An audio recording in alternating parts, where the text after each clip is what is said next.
सुबह सुबह फ़ोन की रिंग की आवाज़ सुनकर ओहो ज़रूर नेहा होगी, अमित ने कहा। हाँ नेहा यार, टैक्सी बुक करके आ जाओ ना, मैं रिया को छोड़कर एयरपोर्ट नहीं आ सकता। हेलो सर, मैं इंस्पेक्टर राठौर बात कर रहा हूँ। आपकी वाइफ मिसेज नेहा को एयरपोर्ट मेडिकल अथॉरिटी ने क्वारंटाइन के लिए स्टैंप किया है। इन्हें हम शहर से थोड़ी दूर बनाए गए वार्ड में 15 दिन रखेंगे। 15 दिन के बाद टेस्ट किया जाएगा।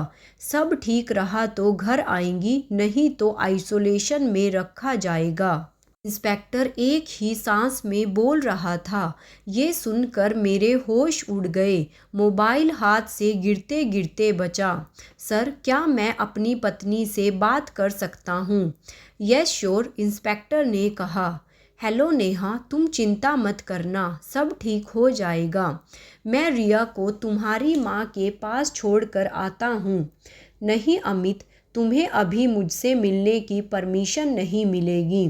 तुम रिया के पास रहो, मैं वार्ड पहुंचकर तुमसे बात करती हूँ।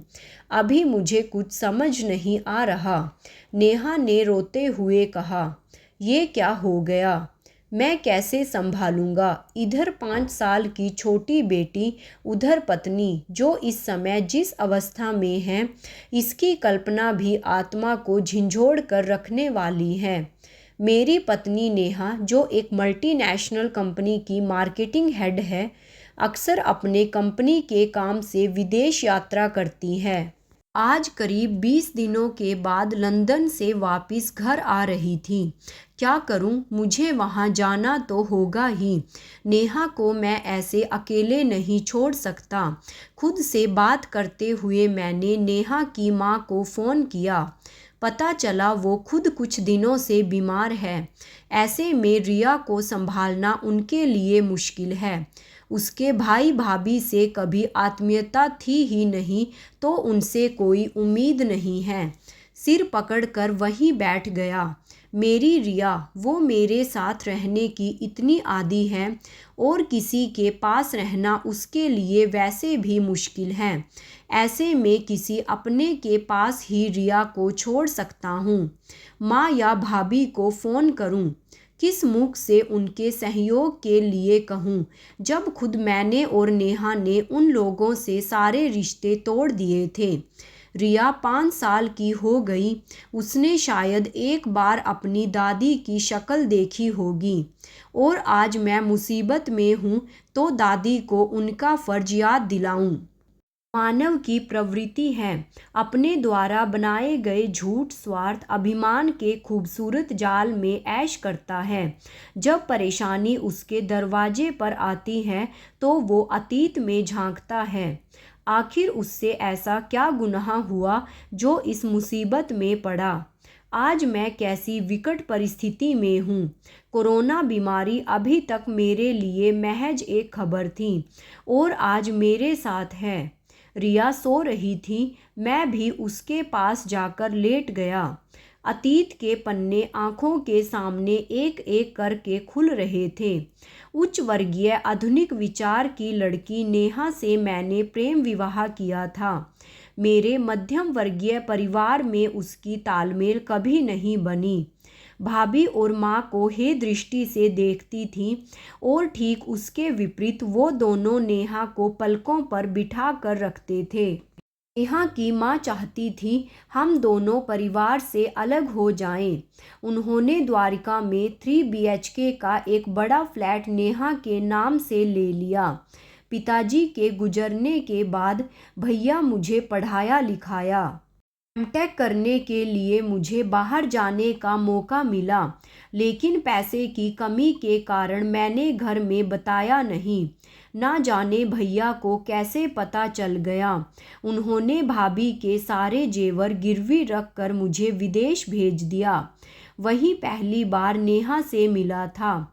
भाभी भी बहुत उच्च घराने की उच्च शिक्षित बेटी हैं, पर उनका रहन सहन सादा था। अमीरी के चौंचलों से दूर रहती थी। पैसे रुपए से ज़्यादा उनके लिए रिश्तों की अहमियत थी। उनके दिल में सबके लिए प्रेम है। इस कारण वो सबकी चहेती है। रिश्तेदार, पास पड़ोस सभी भाभी की तरफ करते ना थकते।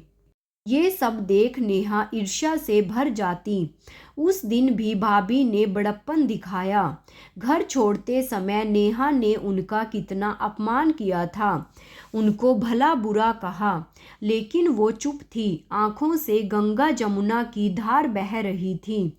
चुपचाप खड़ी नेहा की बकवास सुन रही थी। शायद नेहा से ज़्यादा उन्हें मुझसे तकलीफ हुई थी। वो पराई थी, मैं तो उनके लिए उनके अपने बच्चों से बढ़कर था। उस समय मेरी चुप्पी सिर्फ भाभी को ही नहीं, पूरे घर को खली थी। मेरी चुप्पी नेहा के गलत व्यवहार को सही ठहरा गई थी। मेरा मुंह नेहा के प्यार और हाई क्लास लाइफस्टाइल ने बंद कर रखा था। उस दिन के बाद रिया के जन्म के समय माँ हमसे मिलने आई थी। उस दिन भी उनके प्रति हमारा ठंडा रवैया उन्हें समझ आ गया था, इसलिए जल्दी ही बिना किसी को अपना परिचय दिए निकल गई थी। उनके दर्द को उनकी आंखों में मैं साफ देख रहा था, पर so called high status friend सामने बैठे थे, तो मैंने माँ के प्यार को अनदेखा कर दिया। आज पापा की बहुत याद आ रही थी। उनके दिए संस्कारों की तिलांजलि देकर मैंने सच्चे रिश्ते को खो दिया। आज जब मुसीबत पड़ी तो अपने याद आ रहे हैं। कितना स्वार्थी हो गया हूँ मैं, जिनके त्याग और प्यार को ठुकरा कर आगे बढ़ गया था। मुश्किल वक्त आया तो मुझे उनकी ज़रूरत महसूस हो रही थी। अतीत के पन्नों को बंद करना ही बेहतर होगा। रिया भी उठ गई थी। सोचा उसको प्ले स्कूल में डाल कर नेहा से मिलने की कोशिश करता हूँ। साहब, रिया बेबी का स्कूल तो बंद हो गया है, सुनीता ने कहा। ओहो हाँ, मैं भूल गया था। क्या हुआ साहब, आपकी तबीयत तो ठीक है? हाँ हाँ, मैं बिल्कुल ठीक हूँ। ऐसा करो, रिया के लिए कुछ खाने को बना दो, मुझे भूख नहीं है। साहब, और मैडम के लिए? वो भी तो आज आएंगी। मैं चुप, क्या जवाब दूँ? ही आज नहीं आएंगी, तबीयत खराब है इसलिए डॉक्टर के यहाँ हैं। साहब, टीवी देखो, क्या क्या दिखा रहे हैं। कोई बीमारी उन चीनियों ने भेजी है, सब मर रहे हैं। मेरा आदमी भी बोला अब मैं काम पर ना जाऊं। सुनीता ने कहा कोई नहीं मर रहा, सब ठीक हो जाएगा, तुम अपना काम खत्म करो।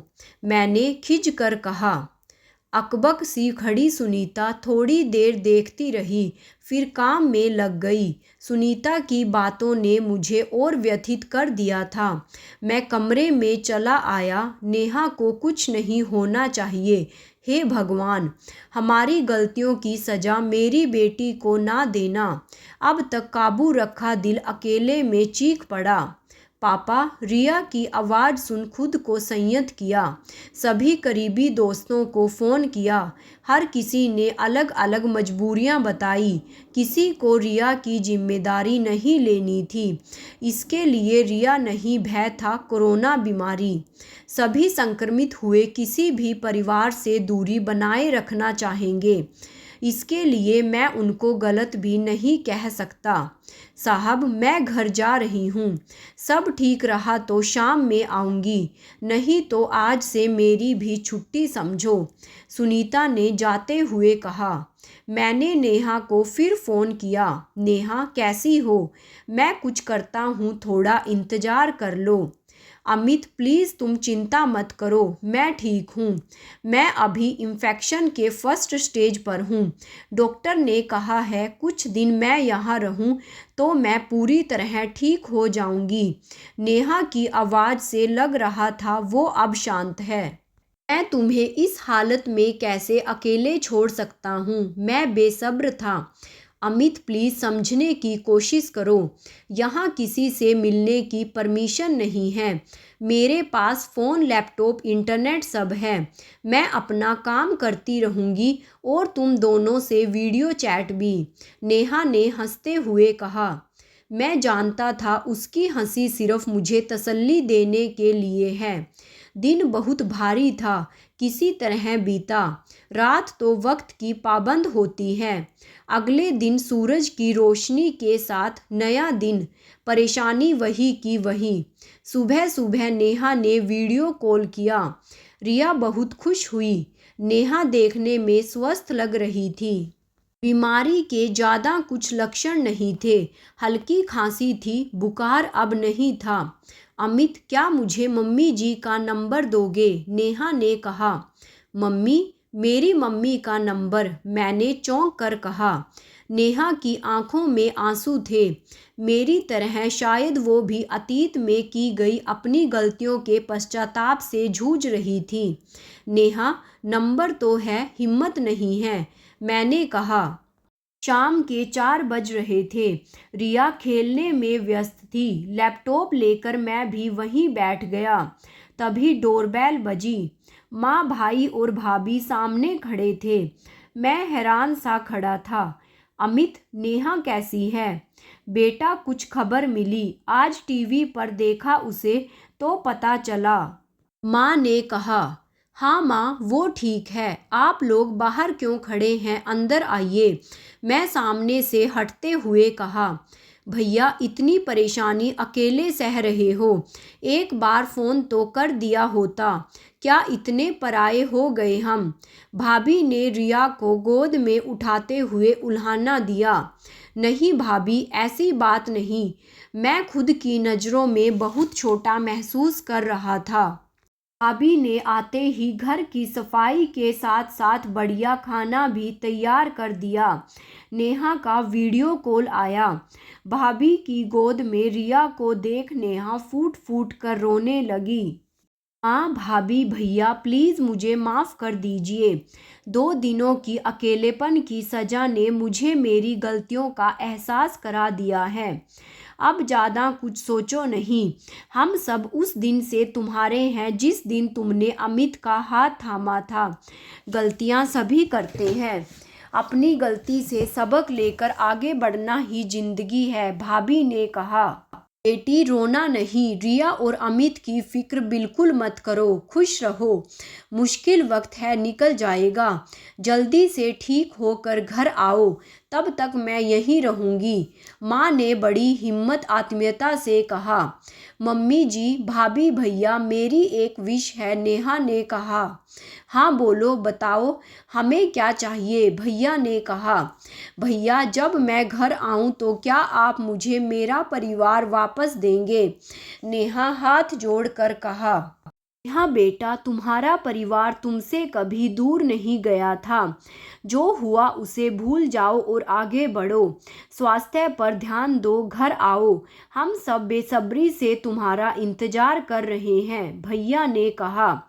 कभी कभी बुरा वक्त भी अपने पीछे तमाम खुशियाँ लेकर आता है। मैं खुश था, हम सब खुश थे, और आज मुझे सच्चे रिश्तों का मोल समझ आ गया था।